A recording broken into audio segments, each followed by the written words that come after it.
नमस्कार बच्चों, स्वागत है आपके अपने YouTube channel the PCM vision में। यार बच्चों, ये है क्वेश्चन पेपर क्लास 8 हिंदी और इंग्लिश का, जिसका एग्जाम आपका आज यानी कि 10 मार्च को हुआ है। तो आज की इस वीडियो के माध्यम से इसमें जो आपका हिंदी के 50 ऑब्जेक्टिव क्वेश्चन पूछे गए हैं, ये 50 क्वेश्चन का आंसर आपको एक एक करके बताने वाला हूँ। तो साथ ही साथ मिलाते चलिए और लास्ट में कमेंट करके जरूर बताइएगा कि ये 50 क्वेश्चन में से आप लोगों ने कितना क्वेश्चन सही किया है। और हाँ प्यारे बच्चों, इससे पहले वाले वीडियो में आपका इंग्लिश यानी कि अंग्रेजी के जो 50 क्वेश्चन पूछे गए हैं, ये 50 क्वेश्चन का आंसर मैंने आपको बता दिया है। तो इस वीडियो के बाद आप लोग अगर इंग्लिश के आंसर की को नहीं मिलाए हैं तो इस वीडियो के बाद आप लोग उसे भी जरूर मिला लीजिएगा, ठीक है। तो चलिए शुरू करते हैं और एक एक करके सारे क्वेश्चन के आंसर को यहाँ पे हम लोग देखते हुए चलते हैं। तो देखिए, जो आपका हिंदी का क्वेश्चन था, क्वेश्चन नंबर 1 से लेकर के 50 तक था, और क्वेश्चन नंबर 51 से लेकर के 100 तक आपका कौन सा क्वेश्चन था, तो इंग्लिश का क्वेश्चन था, ठीक है। तो देखिए, सबसे पहले यहाँ पे आपका खंड क में अपठित बुध यानी कि एक गद्यांश दिया हुआ है और एक पद्यांश दिया हुआ है। इन दोनों को आपको ध्यानपूर्वक पढ़ना है और इसके नीचे जो प्रश्न दिए गए हैं उसके उत्तर को देना था, ठीक है। तो यहाँ पे देखिए, सबसे पहले गद्यांश था, इस गद्यांश को आपको ध्यानपूर्वक पढ़ना था और क्वेश्चन नंबर 1 से लेकर के 5 तक के उत्तर को देना था। तो इसको तो आप लोगों ने पढ़ ही लिया होगा। चलिए हम लोग डायरेक्ट क्वेश्चन पे चलते हैं और उसके उत्तर पे चलते हैं, ठीक है। तो देखिए, पहला क्वेश्चन क्या पूछा गया था कि प्रस्तुत गद्यांश के नायक कौन है। तो देखिए, इस गद्यांश को आप लोगों ने पढ़ा होगा तो आपको पता चला होगा कि इस गद्यांश में आपका दशरथ मांझी के बारे में बताया गया है कि उसने किस प्रकार से आपका एक पहाड़ी को तोड़ करके एक रोड को बनाया था, उसी के बारे में बताया गया, ठीक है। तो इस गद्यांश के आपके नायक कौन हो जाएंगे, तो दशरथ मांझी ऑप्शन नंबर 20 का करेक्ट आंसर होगा।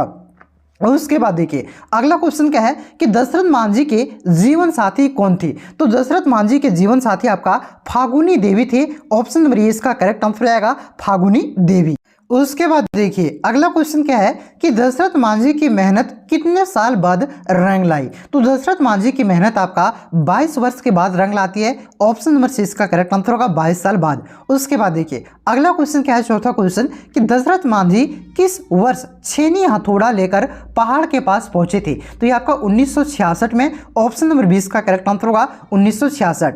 उसके बाद देखिए, अगला क्वेश्चन क्या है कि राहगीर का अर्थ है। तो राहगीर का अर्थ होता है राह पर चलने वाला यानी कि पथ पर चलने वाला, ठीक है। तो इस क्वेश्चन का करेक्ट आंसर हो जाएगा आपका ऑप्शन नंबर सी हो जाएगा राह में चलने वाला। उसके बाद देखिए बच्चों, अब यहां से आपका एक कव्यांश दिया गया है यानी कि कविता टाइप का दिया हुआ है, इसको ध्यानपूर्वक पढ़ना था और क्वेश्चन नंबर 6 से लेकर के 10 तक के प्रश्नों के उत्तर को देना था, ठीक है। तो इसको तो आप लोगों ने पढ़ ही लिया होगा। चलिए हम लोग क्वेश्चन पे चलते हैं और उसके आंसर को जानते हैं। तो देखिए, पहला क्वेश्चन क्या था कि इस कव्यांश का, और ये आपका क्वेश्चन पेपर का छठा क्वेश्चन था कि विपत्ति आने पर कौन डरते हैं। तो ये आपका कायर डरते हैं, ऑप्शन नंबर 20 का करेक्ट आंसर होगा कायर। उसके बाद देखिए, अगला क्वेश्चन क्या है कि विपत्ति आने पर कौन विचलित नहीं होते हैं। तो सुरमा विचलित नहीं होते हैं, ऑप्शन नंबर 20 का करेक्ट आंसर होगा सुरमा। उसके बाद देखिए, अगला क्वेश्चन क्या है कि पत्थर पानी कब बन जाता है। तो जब मानव जोर लगाता है तो पत्थर पानी बन जाता है, ऑप्शन नंबर 20 का करेक्ट आंसर होगा। उसके बाद देखिए, अगला क्वेश्चन क्या है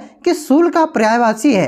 तो सूल का पर्यायवाची आपका कांटा होता है, ऑप्शन नंबर 20 का करेक्ट आंसर होगा ऑप्शन के अनुसार डी। उसके बाद देखिए, अगला क्वेश्चन क्या है कि मानव शब्द का विलोम है। तो मानव शब्द का विलोम आपका दानव होता है, ऑप्शन नंबर 6 का करेक्ट आंसर हो जाएगा दानव। उसके बाद देखिए बच्चों, अब यहां से खंड ख यानी कि व्याकरण का क्वेश्चन शुरू होता है और व्याकरण का क्वेश्चन आपका 11 से लेकर के 22 तक के क्वेश्चन व्याकरण के क्वेश्चन थे। तो पहला क्वेश्चन यानी कि क्वेश्चन नंबर 11 क्या है कि भाषा की सबसे छोटी इकाई है। तो भाषा की सबसे छोटी इकाई वर्ण होता है, ऑप्शन नंबर 20 का करेक्ट आंसर होगा वर्ण। आगे देखिए, अगला क्वेश्चन क्या है कि निम्नलिखित में से शुद्ध वर्तनी का चयन कीजिए। यहाँ पे कौन सा उन्नति शब्द सही लिखा गया है, शुद्ध लिखा गया है, तो आपको चुनना है। तो ये आपका उन्नति सही लिखा गया है, ऑप्शन नंबर 20 का करेक्ट आंसर होगा।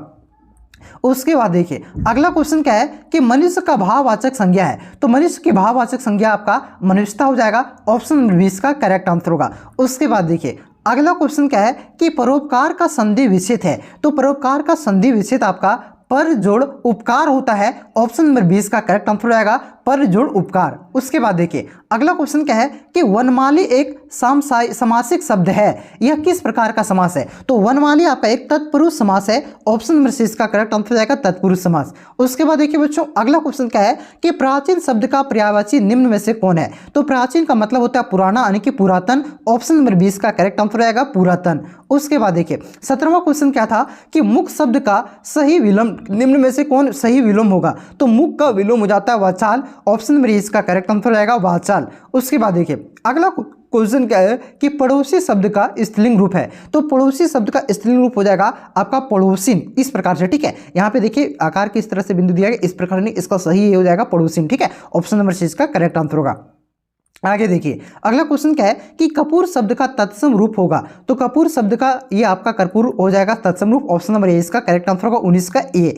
आगे देखिए अगला क्वेश्चन क्या है कि शिकारी ने शेर को बंदूक खाली स्थान से मारा। तो शिकारी ने शेर को बंदूक से कैसे मारा? तो बंदूक से मारा, यहाँ पे से भराएगा। ऑप्शन नंबर सी इसका करेक्ट आंसर होगा। उसके बाद देखिए अब यहाँ से क्वेश्चन खंड ग शुरू होता है यानी कि पाठ्य पुस्तक का क्वेश्चन होता है और सबसे पहले गद्यांश दिया हुआ है। इस गद्यांश को पढ़ करके क्वेश्चन नंबर 21 से लेकर के 25 तक के प्रश्नों के उत्तर को देना था। ठीक है, और ये गद्यांश आपके किताब में जो चैप्टर है उसी से लिया गया था। देखिए क्वेश्चन क्या है कि बड़े भाई साहब किससे 5 वर्ष बड़े थे? तो ये आपका लेखक से 5 वर्ष बड़े थे। ऑप्शन नंबर 20 का करेक्ट आंसर होगा। आगे देखिए अगला क्वेश्चन क्या है कि बड़े भाई साहब की उम्र क्या थी? तो बड़े भाई साहब की उम्र आपका 14 साल था। ऑप्शन नंबर सी इसका करेक्ट आंसर रहेगा 14। उसके बाद देखिए अगला क्वेश्चन क्या है कि मैं छोटा था और वह बड़े। ठीक है, मैं से एक मैं कौन था? तो यहाँ पे मैं आपका एक लेखक था। ऑप्शन नंबर इसका करेक्ट आंसर होगा लेखक। उसके बाद देखिए अगला क्वेश्चन क्या है कि शालीनता शब्द किस प्रकार की संज्ञा है? तो शालीनता शब्द आपका एक भाववाचक संज्ञा है। ऑप्शन नंबर सी इसका करेक्ट आंसर होगा भाववाचक। उसके बाद देखिए अगला क्वेश्चन क्या है कि उपयुक्त गद्यांश किस पाठ से लिया गया है? तो ये आपका बड़े भाई साहब इस चैप्टर से लिया गया है। ऑप्शन नंबर सी इसका करेक्ट आंसर होगा बड़े भाई साहब। उसके बाद देखिए अगला क्वेश्चन क्या है आपका कि छोटा जादूगर पाठ के आधार पर रंगमंच का कौन सा खेल चल रहा था? तो रंगमंच पर आपका बिल्ली का रुकना, भालू का मनाना और उनकी ब्याह की तैयारी, ये सब चल रहा था। ऑप्शन नंबर ए इसका करेक्ट आंसर होगा। उसके बाद देखिए बच्चों अगला क्वेश्चन क्या है कि हम लोग कैसे मिट्टी की मूर्ति के समान रहते हैं? तो हम लोग कच्ची मिट्टी की मूर्ति के समान रहते हैं। ऑप्शन नंबर 20 का करेक्ट आंसर होगा कच्ची। उसके बाद देखिए अगला क्वेश्चन क्या है कि मित्रों के चुनाव के तरीकों पर उसके जीवन पर क्या निर्भर होती है? तो ये सफलता निर्भर होती है। ऑप्शन नंबर इसका करेक्ट आंसर होगा सफलता। देखिए लगभग क्वेश्चन आपका पढ़ाया हुआ क्वेश्चन आया हुआ है और यही नहीं आपका जो मैथ है, आपका साइंस हो गया, सोशल साइंस हो गया, इंग्लिश हो गया, वहाँ पे भी अधिकतर क्वेश्चन मैंने आपको जो पढ़ाया था उसी से देखने को मिला है। और आगे भी इसी प्रकार से आपका क्लास 9 के बोर्ड एग्जाम की कंप्लीट तैयारी मैं आपको इस चैनल के माध्यम से करा दूंगा। चैनल पे नए हैं तो चैनल को सब्सक्राइब करके बेल आइकन को प्रेस जरूर कर लीजिएगा। ठीक है, चलिए क्वेश्चन पे आते हैं। क्वेश्चन देखिए 29 नंबर का क्वेश्चन क्या था कि अशोक का शास्त्र त्याग शीर्षक पाठ में पद्म ने अशोक को क्यों जीवित छोड़ दिया? तो ये आपका अशोक का हृदय परिवर्तन हो चुका था, इस वजह से। ऑप्शन नंबर इसका करेक्ट आंसर होगा। उसके बाद ये 30वां क्वेश्चन क्या है कि किसकी पत्नी ने लेखक को टोका? तो ये यहाँ पे थोड़ी सी कंफ्यूजन है, लेकिन यहाँ पे लेखक होना चाहिए। लेखक की पत्नी ने स्वयं को लेखक को टोका था। ऑप्शन नंबर 20 का करेक्ट आंसर होगा बाबू कन्हैयालाल। नहीं होना चाहिए, लेकिन एक बार आप लोग चेक कर लीजिएगा। ठीक है, और आप लोग कमेंट कीजिएगा इसका सही आंसर क्या होना चाहिए। आगे देखिए अगला क्वेश्चन क्या है कि अमरूद के पेड़ पाठ के लेखक के मकान का मुखड़ा किस ओर था? तो ये आपका पश्चिम दिशा में था। ऑप्शन नंबर 20 का करेक्ट आंसर होगा।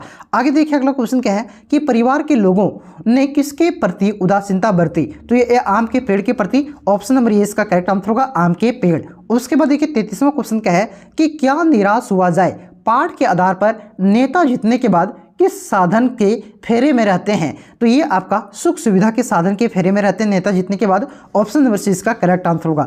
अगला क्वेश्चन देखिए क्या है कि बस की यात्रा पाठ में लेखक हर पेड़ को क्या समझ रहा था? तो ये हर पेड़ को दुश्मन समझ रहा था कि कौन से पेड़ से हमारी बस टकरा जाएगी। ऑप्शन नंबर 20 का करेक्ट आंसर होगा दुश्मन। आगे देखिए अगला क्वेश्चन क्या है कि डॉक्टर चंद्रा में कौन कौन से गुण थे? तो धैर्य भी था, दृढ़ इच्छा शक्ति भी था, लगन भी था, यानी कि ये सभी गुण था। ऑप्शन नंबर डी इसका करेक्ट आंसर होगा इनमें से सभी। आगे देखिए अगला क्वेश्चन क्या है कि निम्नलिखित काव्यांश को ध्यानपूर्वक पढ़कर प्रश्न संख्या 36 से लेकर के 40 तक के लिए सही विकल्प का चयन कीजिए। तो इसको तो पढ़ लिया होगा। चलिए क्वेश्चन पे आते हैं। क्वेश्चन देखिए क्या है आपका कि देव कन्या के गहनों में कौन गुथना नहीं चाहता था? तो पुष्प नहीं गुथना चाहता था, ऑप्शन नंबर डी इसका करेक्ट आंसर होगा पुष्प। उसके बाद देखिए अगला क्वेश्चन क्या है कि यह किसकी अभिलाषा है? तो ये आपका पुष्प की अभिलाषा है, ऑप्शन नंबर सी इसका करेक्ट आंसर होगा पुष्प। उसके बाद देखिए अगला क्वेश्चन क्या है 38 नंबर क्वेश्चन, ये प्रेमिका को कौन ललचाना नहीं चाहता? तो ये पुष्प नहीं ललचाना चाहता है, ऑप्शन नंबर 20 का करेक्ट आंसर होगा पुष्प। उसके बाद देखिए अगला क्वेश्चन क्या है कि सुरबाला का समानार्थी शब्द निम्न में से क्या है? तो सुरबाला का समानार्थी शब्द आपका देवकन्या हो जाएगा, ऑप्शन नंबर सी इसका करेक्ट आंसर हो जाएगा देवकन्या। उसके बाद देखिए अगला क्वेश्चन क्या है कि दी गई पंक्ति किस पाठ से उद्धृत है, यानी कि कौन से पाठ से लिया गया है? तो ये पंक्ति आपका पुष्प की अभिलाषा इस कविता से लिया गया है, ऑप्शन नंबर सी इसका करेक्ट आंसर हो जाएगा 40 का सी। उसके बाद देखिए अगला क्वेश्चन क्या है कि बटोही का अर्थ क्या है? तो इसका अर्थ आत्री भी होता है और आत्री को ही क्या कहते हैं? राही कहते हैं, ठीक है। और इसी को आपका पथिक कहते हैं। पथ का मतलब क्या होता है? रास्ता। तो पथ पर चलने वाले को पथिक कहते हैं, यात्रा करने वाले को आत्री कहते हैं, राह पर चलने वाले को राही कहते हैं। और ये सारा शब्द का मतलब एक ही होता है, ठीक है। तो बटोही होता है, तो इसका correct answer option number D हो जाएगा, इनमें से सभी। आगे देखिए अगला क्वेश्चन क्या है कि कुछ लोग इस राह पर क्या छोड़ गए? तो अपने पद चिन्ह को छोड़ गए, ऑप्शन नंबर ए इसका करेक्ट आंसर होगा पद चिन्ह। अगला क्वेश्चन क्या है कि पथ की पहचान कविता के कवि कौन है? तो इसके कवि हैं doctor Harivansh Rai Bachchan, option number B इसका करेक्ट आंसर होगा डॉक्टर हरिवंश राय बच्चन। आगे देखिए अगला क्वेश्चन क्या है कि पथ की पहचान कविता में सफल राही कौन है? तो इसमें सफल राही आपका महान लोग हैं, ऑप्शन नंबर 20 का करेक्ट आंसर होगा महान लोग। उसके बाद देखिए अगला क्वेश्चन क्या है कि डायन के रूप में फैले अंधविश्वास को दूर किया जा सकता है। तो कैसे दूर किया जा सकता है? तो स्त्रियों के प्रति अपनी सोच परिष्कृत करके, इस प्रकार से भी स्त्रियों के सम्मान की रक्षा करके भी, और इस बुराई सामाजिक बुराई को दूर करने पर आह्वान करके भी, यानी कि ये सभी के द्वारा। तो इस क्वेश्चन का करेक्ट आंसर होगा ऑप्शन नंबर डी, इनमें से सभी। आगे देखिए अगला क्वेश्चन क्या है कि डायन एक अंधविश्वास शीर्षक कविता में किस सामाजिक बुराई को दूर करने का आह्वान किया गया है? तो यहाँ पे आपका अंधविश्वास को दूर करने का आह्वान किया गया है, ऑप्शन नंबर डी इसका करेक्ट आंसर होगा अंधविश्वास। उसके बाद देखिए अगला क्वेश्चन क्या है कि गांव के लोग अकेली औरत को डायन कह करके उसके साथ कैसा व्यवहार करते हैं? तो बहुत बुरा व्यवहार करते हैं, ठीक है। ऑप्शन नंबर 20 का करेक्ट आंसर होगा 47 का बी। आगे देखिए अगला क्वेश्चन क्या है कि राम का भरत को संदेश शीर्षक पद्य में भरत के आग्रह पर श्री राम ने अपनी कौन सी वस्तु भरत को प्रदान की? तो ये आपका चरण पादुकाएं, यानी कि खड़ाऊ को प्रदान करता है, ऑप्शन नंबर 20 का करेक्ट आंसर होगा चरण पादुकाएं। रामायण तो देखा होगा, वहां से भी कर सकते थे। आगे देखिए अगला क्वेश्चन क्या है कि राम का भरत संदेश पाठ किस महाकाव्य का अंश है? तो रामचरितमानस का अंश है, ऑप्शन नंबर 6 का करेक्ट आंसर होगा रामचरितमानस। आखिरी क्वेश्चन क्या है कि तुलसीदास की जी के अनुसार मुखिया कैसा होना चाहिए? तो आपका मुख्य के समान होना चाहिए, ऑप्शन नंबर ए इसका करेक्ट आंसर होगा। यहाँ पे 50 में से आप लोगों ने कितना क्वेश्चन सही किया कमेंट करके जरूर बताइएगा। इसके बाद आप लोग इंग्लिश का मिला लीजिए, मैथ का मिला लीजिए, साइंस का मिला लीजिए और सोशल साइंस संस्कृत का भी मिला लीजिए, सारा का अपलोड हो चुका है, ठीक है। तो चैनल पे नए हैं तो सब्सक्राइब कर लीजिए, ताकि जो आपका क्लास 9 की बोर्ड एग्जाम की तैयारी है, ये शुरू से लेकर के आपका वीकली टेस्ट का इंपॉर्टेंट क्वेश्चन सारा कुछ आपको चैनल के माध्यम से करवाया जाएगा। तो चैनल पे नए हैं तो सब्सक्राइब करके बेल आइकन को प्रेस कर लीजिएगा और अपने सभी दोस्तों में शेयर कर दीजिए भाई, ताकि आपको भी पता चल जाए कि आपका दोस्त का कितना आ रहा है और आपका कितना आ रहा है, ठीक है। तो शेयर कर दीजिए दोस्तों में। बाकी बात चलिए मैं सारा वीडियो का लिंक डिस्क्रिप्शन में दे दूंगा, तो चैनल पे विजिट करके भी आप लोग उसका वीडियो देख सकते हैं और भी सब्जेक्ट का, ठीक है। तो चलिए मिलते हैं नेक्स्ट वीडियो में, तब तक के लिए जय हिंद, जय भारत, जोहार झारखंड।